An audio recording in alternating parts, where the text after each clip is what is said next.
तेजस्वी को लगता है कि आप हमारे साथ हैं, इसको फांसी दबा के दिखाइए। मैं खुल कर चैलेंज करता हूं कि है तेजस्वी को तो आपको 24 घंटा का टाइम देते हैं, 10 घंटा 12 घंटा नहीं 24 घंटा का टाइम देते हैं। अब पकड़वा करके उसको सजा देकर दिखवाइए, तब आपको मान जाएंगे कि आप हम लोग के लिए खड़ा होते हैं। अगर नहीं होता है तो हम आपको बुजदिल मानेंगे, नहीं लेंगे एक्शन। वो जान रहे हैं कि अगर हम एक्शन लेंगे तो यादव समाज का वोट कट जाएगा मेरा, हमारी सरकार गिर जाएगी।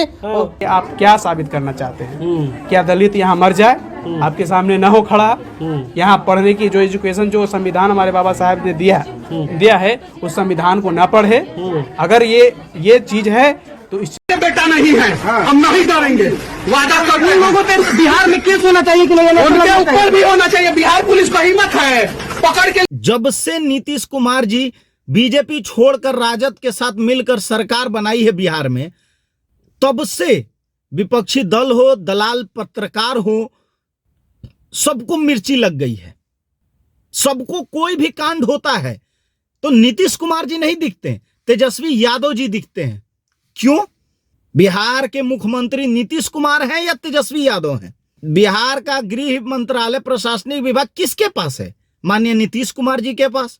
प्रशासन से भी चूक हो तो उसके दोषी तेजस्वी यादव हैं। पटना में कुछ दिन पहले एक महादलित महिला के साथ कुछ लोगों ने गलत कर दिया, जिस कांड का मैं घोर निंदा करता हूं। ऐसा कांड किसी के साथ नहीं होना चाहिए। वहां लोग चैलेंज कर रहे हैं तेजस्वी यादव को कि तेजस्वी यादव जी नहीं चाहते हैं, क्योंकि सबको पता है बिहार के अगले सीएम माननीय तेजस्वी यादव जी होंगे। इस बात की मिर्ची सभी दलाल पत्रकारों और विपक्षी पार्टियों को लगी हुई है। इसीलिए कैसे तेजस्वी यादव को बदनाम किया जाए, कैसे नीचा दिखाया जाए, उसका प्रयास लगातार हो रहा है। एक दलाल पत्रकार जो पत्रकारिता के भेष में गुंडागर्दी करता था, जिसके कारण उस पे एनएसए लगा, वो भी जेल से आके तेजस्वी यादव जी को टारगेट कर रहा है। जेल में कुछ गलत हो रहा है या प्रशासन से तुम्हें कोई तकलीफ है, जेलर को तुमने कंप्लेन किया? मुख्यमंत्री जी को तुमने कहा? नहीं। क्यों? क्योंकि उसको तो तेजस्वी यादव को बदनाम करना है, क्योंकि सबसे आसान और इजी टारगेट तेजस्वी यादव जी हैं, क्योंकि उनके पास इतना समय नहीं है कि दलालों को इतना समय दें और उनके बातों पर रिएक्शन दें। मैंने एक मीडिया के मुंह से सुना कि मनीष कश्यप ने लोगों के लिए बहुत किया। अरे क्या किया? पत्रकार था, पत्रकारिता करना चाहिए था, पत्रकारिता करता था। जो गलत है, सही है, वो दिखाना है।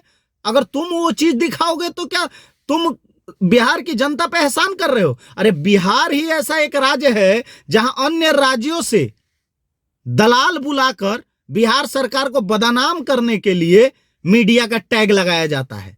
क्या उन दलाल पत्रकारों को गिनाने की आवश्यकता है कि कौन यूपी से आया, कौन झारखंड से आया? अगर इतना ही तुम लोगों को समझ में आता है तो हमारे देश का गृह मंत्री कौन है पता है? तड़ीपार है। पता है प्रधानमंत्री कौन है? जिसके ऊपर कई केस लदे हुए हैं। हजारों की संख्या में मुसलमानों का जलाने का आरोप लगा था। तेजस्वी यादव पे कितने केस हैं? उनके कार्यकाल में कितना घोटाला हुआ?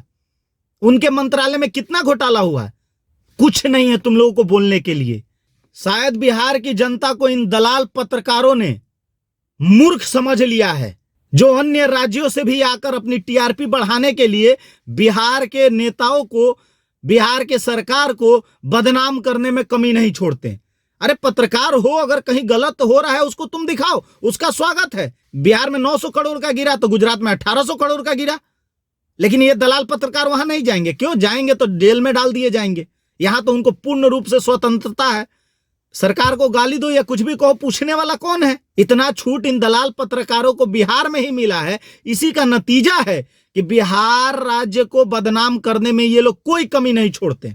जब अगर तुम्हें पत्रकारिता ही करनी है, सच्चाई ही दिखानी है, पहले अपने राज्य में दिखाओ ना कमियां। कहो नहीं है कमियां तो हम दिखाते हैं। ऐसा कौन सा हिंदुस्तान का राज्य है जहां कमियां नहीं है?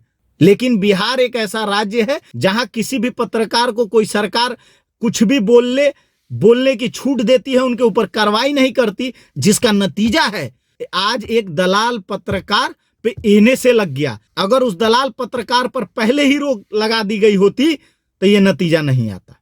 सभी लोगों से मेरा अनुरोध है, अगर कुछ भी गलत हो रहा है बिहार सरकार से आप सवाल पूछिए। कार्रवाई की मांग आप तेजस्वी यादव जी से कीजिए या माननीय नीतीश कुमार जी से कीजिए। वो आपका अधिकार है, आपने वोट दिया है, उनसे ही सवाल करेंगे। परंतु किसी को टारगेट करना कि इसके चलते ही कार्रवाई नहीं हो पा रही है, यही दोषी है, यह कहना गलत है। क्योंकि बिहार के मुख्यमंत्री सर्वा अभी नीतीश कुमार जी हैं, और अगर टारगेट करना है तो नीतीश कुमार जी को बोलिए कि उनके राज्य में ऐसा क्यों हो रहा है। उसके दोषी तेजस्वी यादव जी नहीं है। अगर हाँ, तेजस्वी यादव जी के मंत्रालय में कुछ गलत होता है, आप उंगली उठाइए, सवाल कीजिए। मैं तेजस्वी यादव जी का कोई प्रवक्ता नहीं हूं या आरजेडी का प्रवक्ता नहीं हूं कि उनके बातों को रख रहा हूं या उनके बारे में अच्छा ही बोलने आया हूं। मैं बस इतना बताना चाहता हूं, जो गलत है उसको गलत बोलने की हिम्मत रखिए, चाहे वो माननीय नीतीश कुमार जी हो या फिर तेजस्वी यादव जी हो। लेकिन किसी एक को बिना गलती के टारगेट करना गलत है। बिहार की जनता जागरूक बने। जय हिंद, जय बिहार।